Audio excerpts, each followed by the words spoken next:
নমস্কার বন্ধুরা, সুস্মিতা কিচেনে তোমাদের সবাইকে স্বাগত। তোমরা সবাই কেমন আছো? আশা করি সবাই খুব ভালোই আছো।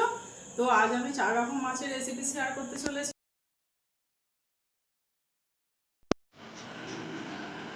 বাজার থেকে 4 রকমের মাছ আনা হয়েছে।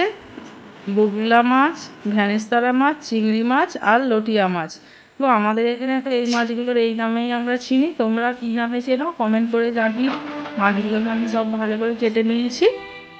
তো এরপর আমি বগুলা মাছের মধ্যে লঙ্কার গুঁড়ো, হলুদ গুঁড়ো সব ভালো করে মিশিয়ে তেল দিয়ে দিয়েছি। তেল হয়ে গেলে মাছগুলো আমি ভালো করে ভেজে নেব।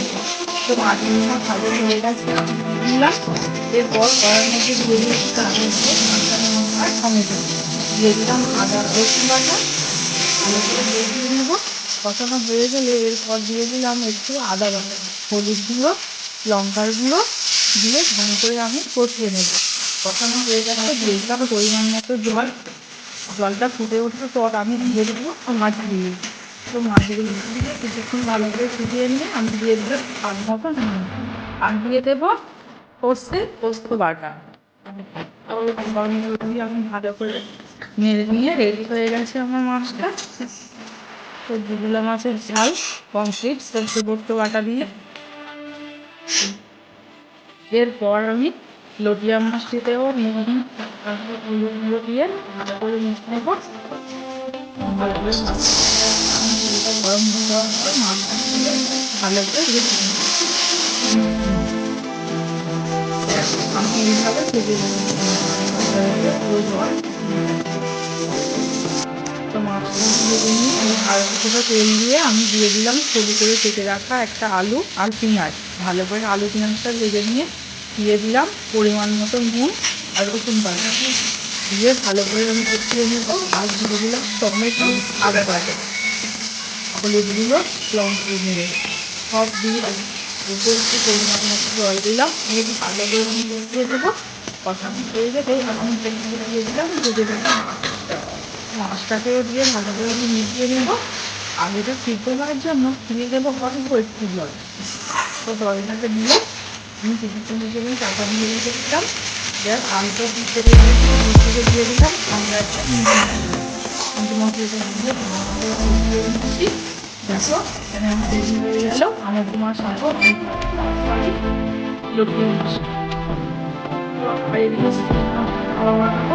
আপনার জন্য আমি একটা বড় মাছ আর দুটো এমনি যে কচুরিটা খাই সেই কথা নিয়ে আমরা তাহলে নিয়ে দিলাম চিংড়ি মাছ মতো নুন আর হলুদ গুঁড়ো, লঙ্কা আমি দিয়ে দিলাম সর্ষে পোস্ত বাটা আর সর্ষের তেল। সব উপকরণকে দিয়ে আমি ভালো করে মেখে নেব। এইভাবে আমি মেখে নিয়েছি। এরপর পাতাটাকে এই রকম করে মুড়ে দিতে হবে। তোমরাও এরকমভাবে মুড়ে নিয়ে একটা সুতো দিয়ে এপাশ ওপাশ করে ভালো করে বেঁধে নেব। এরপর আমি কড়ার মধ্যে জল দিয়ে এইরকম একটা ফুটো ফুটো থালা কড়ার উপরে দিয়ে দিয়েছি। থালার মধ্যে আমি ওই কচু পাতা চিংড়ি মাছের মিশ্রণটা দিয়ে 20 মিনিটের জন্য ভাপে রেখেছিলাম। 20 মিনিট পর খুলেছি। দেখো আমার পাতা চিংড়ি সবই সিদ্ধ হয়ে গেছে। এরপর আমি খুলেছি। দেখো এখানে আমার চিংড়ি মাছটা খুব সুন্দর সিদ্ধ হয়ে গেছে। কাঁচা লঙ্কা সব কিছুই ভালোভাবে একদম। তো ওপর থেকে আমি একটু লেবুর রস দিয়ে এটাকে মেখে নেব। এটা কিন্তু গরম ভাতের সাথে খুব ভালো লাগে খেতে।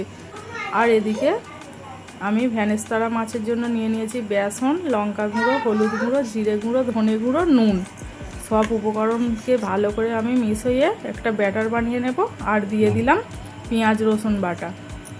তো সব কিছু আমি দিয়ে এই রকম ব্যাটারটা করেছি। খুব পাতলা নয়, মোটামুটি ঘনত্ব করতে হবে। আর আমি মাছটাতে নুন লেবুর রস দিয়ে ভালো করে মেখে নেব। তো মেখে নিয়েছি। ব্যাটারের মধ্যে মাছটাকে দিয়ে ভালো করে এপিট ওপিট করে লাগিয়ে নিয়ে উপর থেকে বিস্কুটের গুঁড়ো এইভাবে লাগিয়ে নিতে হবে। তো সব মাছগুলোকে আমি লাগিয়ে নিয়েছি বিস্কুটের গুঁড়ো। বেশ কিছুটা কড়াতে সর্ষের তেল দিয়ে তেলটা গরম হয়ে গেলে আমি মাছগুলোকে দিয়ে দেব। অল্প মিডিয়াম হিটে মাছগুলোকে এইভাবে ভেজে নেব। পকোড়াটা খুব সুন্দর খেতে হয়েছিল। তোমরা একদিন এভাবে বানিয়ে দেখো। তো আমার পকোড়াগুলো পুরো রেডি, আমি তুলে নিয়েছি। এই ছিল আজকের রেসিপি। ভিডিওটি ছিল এই পর্যন্ত। ভিডিওটি যদি ভালো লেগে থাকে তাহলে তোমরা আমাকে একটা লাইক, শেয়ার, কমেন্ট ও সাবস্ক্রাইব করে পাশে থাকা বেল আইকনটি ক্লিক করে দিও। আরও নিয়ে আসবো পরবর্তী রেসিপি। তো এখানেই ভিডিওটি শেষ করছি। তোমরা সবাই ভালো থেকো, সুস্থ থেকো, আনন্দে থেকো। নমস্কার।